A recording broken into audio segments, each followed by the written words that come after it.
España, año 1936.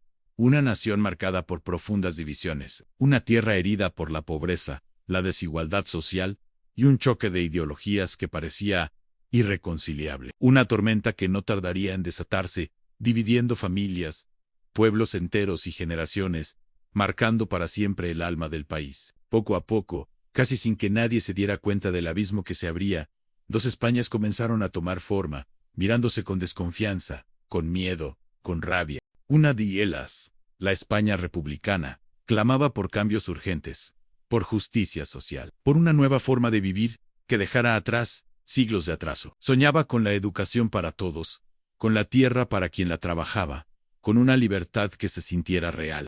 La otra, España, la nacional, se aferraba al orden establecido, a la tradición, a la unidad de la patria y a la fe. Temía que el país se deslizara hacia el caos, hacia el comunismo, hacia la desintegración de todo lo que consideraban sagrado. Los gritos en las calles eran el eco de esta fractura. Se oía, ¡Viva la República! Y, en la acera de enfrente, respondían, ¡Viva España! Las palabras se habían convertido en armas, y el aire estaba cargado de pólvora. La mecha se encendió el 17 de julio de 1936, en una facción del ejército, liderada por generales como Francisco Franco, se levantó en armas contra el gobierno legítimo de la Segunda República. Lo que pretendía ser un golpe de Estado rápido y contundente, fracasó en su objetivo inicial. No triunfó en las grandes ciudades como Madrid o Barcelona, ni en importantes zonas industriales. Y en ese fracaso parcial, en esa España dividida geográficamente, nació la guerra. De un día para otro, ciudadanos comunes se convirtieron en soldados improvisados. Se levantaron barricadas en las calles con adoquines y muebles viejos. Las milicias populares, armadas con más voluntad que fusiles, se organizaron para defender la legalidad republicana. La guerra ya no era una premonición, era una realidad brutal. Así quedaron definidos los dos bandos que se enfrentarían a muerte durante casi 3 años. En el lado republicano, conocido como el bando leal, se agrupó una compleja amalgama de fuerzas. Estaban los trabajadores de las fábricas, los campesinos sin tierra, los sindicatos, como la UGT y la CNT, y partidos políticos de todo el espectro de la izquierda, socialistas, comunistas, anarquistas y republicanos de centro. Su objetivo común era defender la democracia y la legalidad del gobierno. Pero muchos también aspiraban a una profunda revolución social que transformara España para siempre. En el otro lado, el bando nacional o sublevado, se unieron los militares rebeldes, las clases altas, los terratenientes, los conservadores, los monárquicos que añoraban al rey, y una parte muy importante de la Iglesia Católica, que vio en el levantamiento una cruzada contra el ateísmo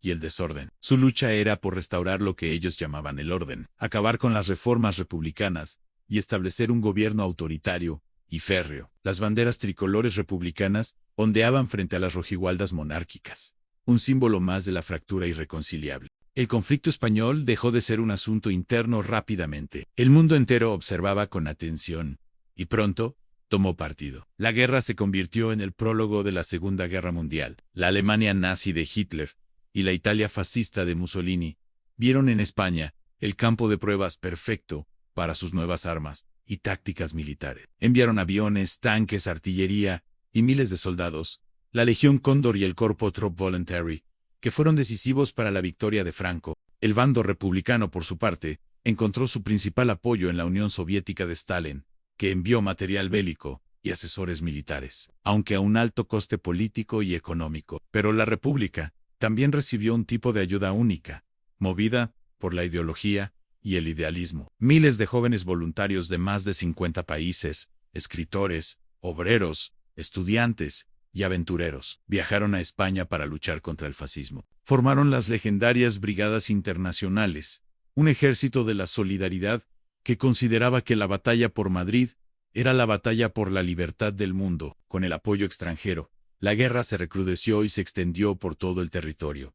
España se convirtió en un inmenso campo de batalla. La capital, Madrid, se convirtió en un símbolo de la resistencia con su famoso lema, «No pasarán», soportando un asedio brutal durante casi toda la contienda. Barcelona, corazón de la revolución anarquista, fue bombardeada sin piedad desde el aire y el mar, hasta su agotamiento y caída. Andalucía fue conquistada rápidamente por las tropas nacionales en una campaña de una crueldad terrible. En el norte, la industrializada y republicana Franja Cantábrica sufrió una ofensiva devastadora. Fue allí donde el 26 de abril de 1937, la aviación alemana bombardeó la pequeña villa de Guernica, en un ataque deliberado contra la población civil, que conmocionó al mundo. La masacre, inmortalizada por el genio de Pablo Picasso en su icónico cuadro, se convirtió en el símbolo universal del horror de la guerra moderna. Las ruinas humeantes, las madres llorando a sus hijos y los rostros descompuestos por el pánico, se grabaron en la memoria colectiva. Pero la guerra no solo se libraba en el frente, se libraba en las cocinas vacías, en las colas del pan, en los refugios antiaéreos. El hambre, a menudo, llegaba antes que las balas. Las familias vivían aterradas por el sonido de las sirenas, escondiéndose en sótanos o en las estaciones de metro. Los campesinos tuvieron que abandonar sus tierras, dejando los campos sin sembrar. En las trincheras entre el barro y el frío, los soldados de ambos bandos escribían cartas a sus seres queridos. Cartas llenas de nostalgia, de miedo y de una pequeña esperanza. Cartas que en muchos casos nunca llegarían a su destino. Un soldado republicano podría haber escrito: "Ansí no volvemos". Que al menos las generaciones futuras recuerden por qué peleamos, que fue por un mundo más justo. Mientras, a pocos metros, un soldado nacional, aterido de frío, pensaría: al principio creía en la causa. Pero esto ya no es política.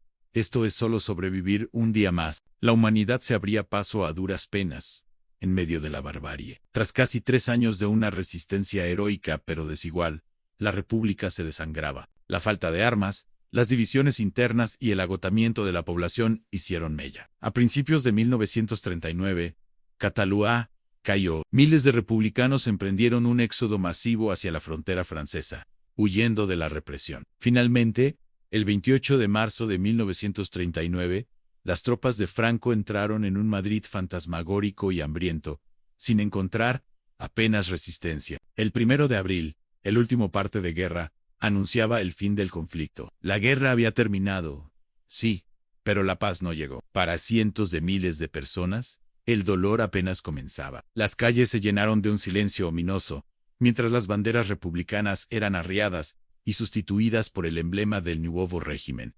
Las consecuencias fueron desoladoras. España quedó literalmente partida en dos, vencedores y vencidos. Se estima que más de 500,000 de personas murieron, entre combates, represión, bombardeos y enfermedades. Cerca de 500,000 de republicanos se vieron obligados a tomar el camino del exilio, perdiéndolo todo. Muchos acabaron en campos de concentración en Francia, y más tarde, luchando contra los nazis. Los que se quedaron sufrieron una dura represión. Las cárceles se llenaron y se calcula que decenas de miles de personas fueron ejecutadas en los años posteriores a la guerra.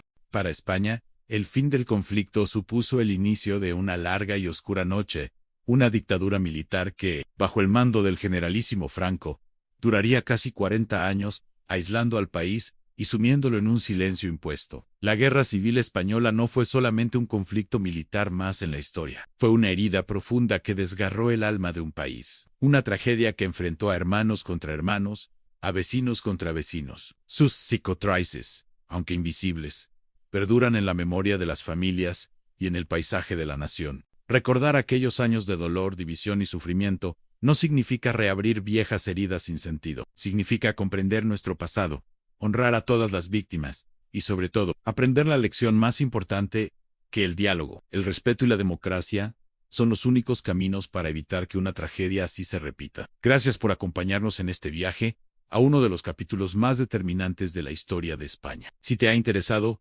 no olvides suscribirte para más contenido.